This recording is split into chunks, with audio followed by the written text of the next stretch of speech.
Ganito ka-dirty ang ating mga alaga pagka gantong hapon. Ayan, lalo na kapag mainit. So, ginagawa nilang swimming pool yung kanilang pupo. Kaya ito, tingnan nyo sila. Ang mga ito po ay 3 months old. Simula na sila. Mahigit 3 months old na po sila. Since birth. Bakit? So, ayan, palalambutin muna natin ang kanilang mga pupo sa katawan. Nang sa ganun ay madali na lang. Kasan mamaya. Okay? So, tayo. Mag-prepare na tayo ng kanilang food.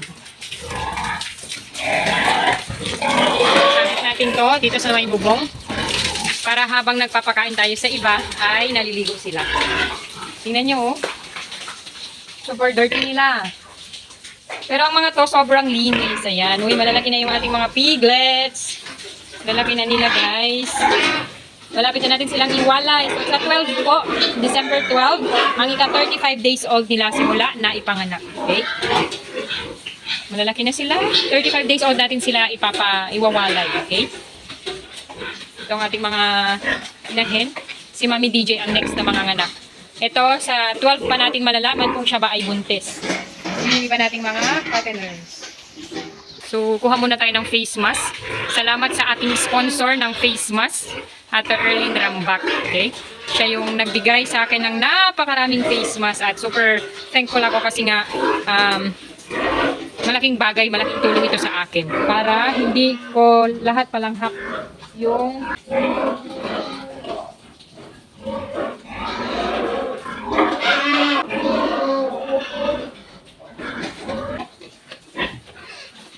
gutom ka na, Mami. Sensya na, Mami. Hindi pa to. Talaga. Tapos ka na? Oh, Mami DJ, nagwawala ka na naman. Nalinis tayo ng ulo nila. Ito yung kanilang mga pagkain. Po yung ating mga baboy na kanina iyak ng iyak dahil gutom na sila. So ngayon, mukhang busog naman na po sila pero hindi pa rin ubos, hindi pa nasasaid yung pagkain nila sa floor. Ayan, so sobrang kalat po nilang kumain. Ayan. Kasi kulang po sila actually dito sa kanilang kulungan, di ba? Kung makikita nyo, masikip sila.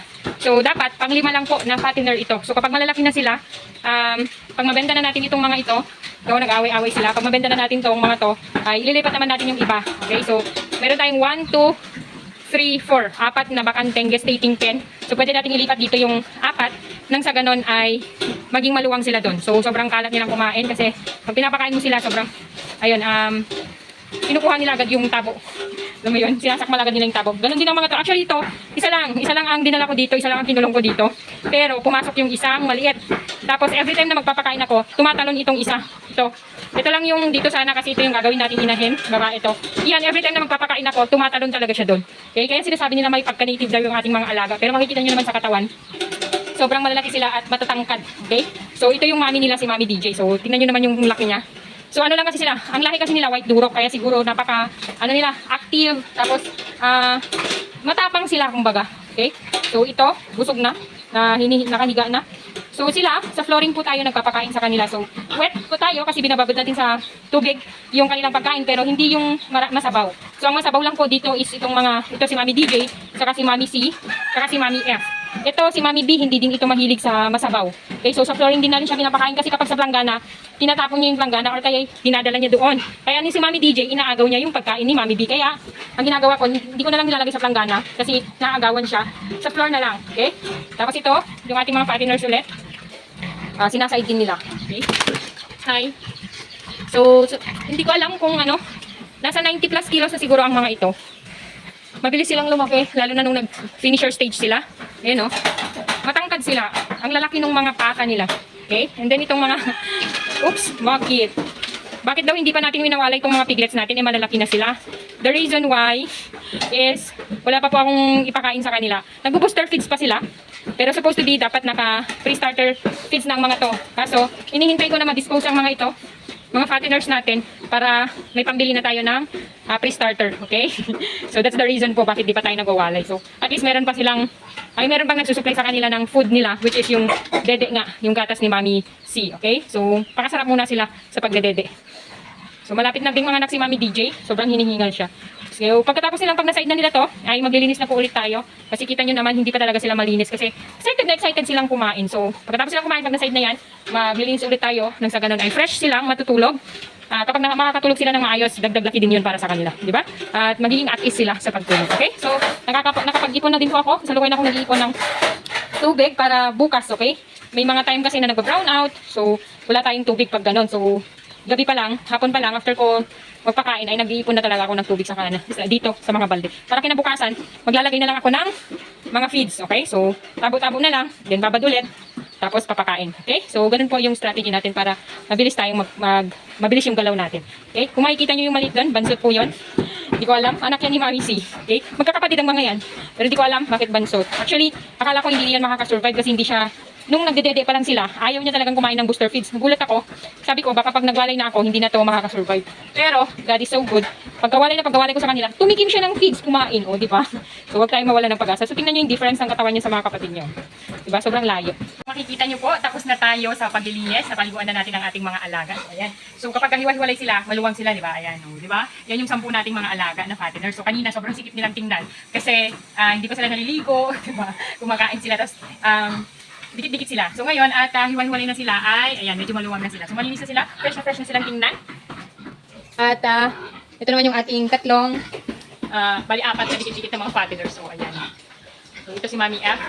Ito yung 4 natin na. So tingnan nyo, gusto na nitong lumabas. Yan yung sinasabi ko na tumatalon. So tingnan nyo siya. Diba? Ang galing-galing niya. Oh, diba? Ang galing-galing niyang tumalon, diba? So mataas po yun parang hanggang dito sa may baywang ko po yan. Pero tingnan nyo, galing-galing. So how much more pag nandun siya, mas malalim po yun kasi swimming pool nila yun dati eh. So tumatalon din siya, diba? So sobrang galing niya. Kaya pinagkakamalan silang native, pero tingnan nyo yung katawan. Ang native, alam ko sa native ay maliliit sila.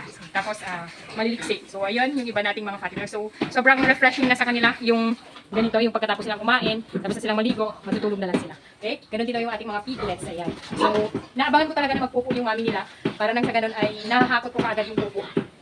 Para hindi nila higaan. Kasi kapag hindi ko naabangan yung pagpupo ng mami nila, hinihigaan ng mami nila syempre yung pupo, tapos pupunta talaga sa katawan niya, tapos hanggang sa mahawak na din yung mga anak niya. So, pagdating ko sa umaga, sobrang dumi nila. Okay? So, buti na lang nakapupo na si Mami C bago tayo akin. At natanggal na din po natin. Okay? So, meron palang tumawag sa akin kanina na nag-inquire ng piglets. Okay? So, picturean ko daw at para makita ng kanyang misis. Ayan. So, mamaya po sir. So, yan po. Yan yung actual na nila, size nila. So, kung kumpara, so itong kamay ko, ayan. Ito yung isa, 1.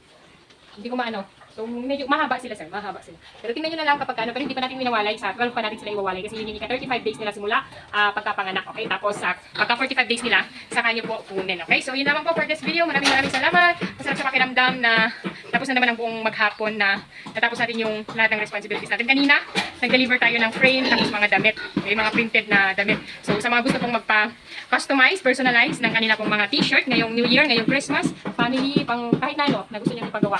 Okay?